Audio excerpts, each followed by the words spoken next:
Back with a quick video, guys. Today I'm going to show you how to remove the condenser out of a 2011 Sienna very easily without pulling the bumper. Obviously, to do this you're going to need a lift because you're going to need it up in the air, and what you're going to do is going to unbolt the core support and also unbolt it from here.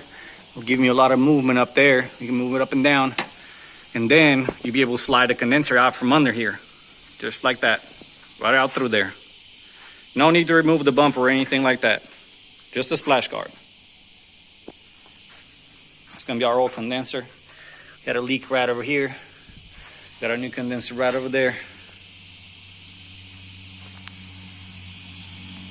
I'm gonna give you all a quick glance from the top so you know what I'm talking about.